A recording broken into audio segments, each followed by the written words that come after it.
friends in the room? No. And a pilot program in Selma, Alabama, which is absolutely fabulous and awesome. Probably not going to hear a lot from me today. I'm really excited to introduce our panelists and get started on the conversation. So I will start. We'll just go down the line and we'll have all our panelists here just tell us a little bit about their work.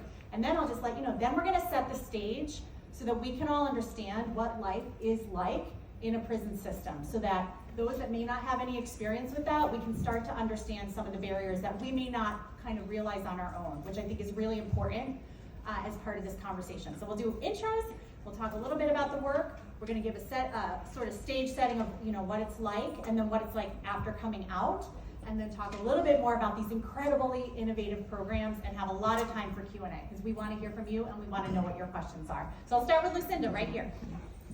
Hi, good afternoon. My name is Lucinda Cross. I'm based out of New York. We work globally. My nonprofit is called Activate Your Life. We work with formerly justice impacted women and young adults who have been in the system, as well as supporting the families, because once one does time, the whole family and community does the same time.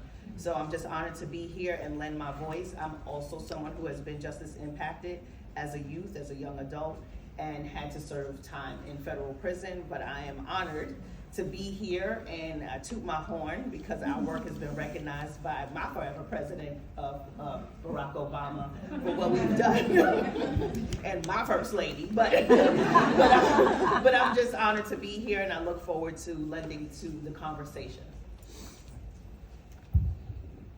Hi everyone, my name is Freddie Medina. Work for the STEM Alliance. I'm the program manager there. We're based out of New York, Westchester, which is actually a little north of New York. And well, part of the work that I've been doing there is being part of the team that has introduced Google to a New York State facility for the first time. So, besides that. Good afternoon, Cameron C. Grammy Williams. Tech Goes Home, Chattanooga, Tennessee. We're based out of Chattanooga, Tennessee. We're now a statewide organization. Some of the work we do with Justice Involved, digital literacy training for brothers and sisters who make it home for a better quality of life. Fantastic. My name's Ben Worries, or we have Just a little closer. You can pull it close. just a little closer. Yep. My name is Ben Worries. I work with a consulting firm called Resultant. We have the privilege of working with really innovative leaders in state, local, and nonprofit to deploy the tools like Google that are making a big difference in how people can approach digital literacy. My background is in policy analysis. I've chaired a nonprofit that works with youth in the past. I'm just personally very passionate about this and happy to be here. And finally, I am Kyle Kaminsky. I'm with the Michigan Department of Corrections.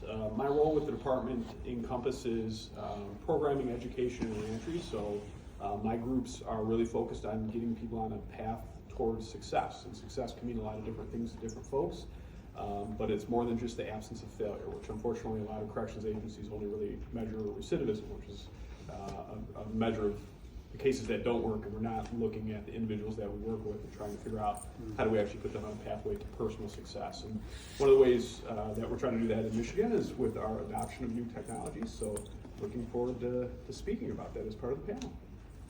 Great, thank you so much, everybody.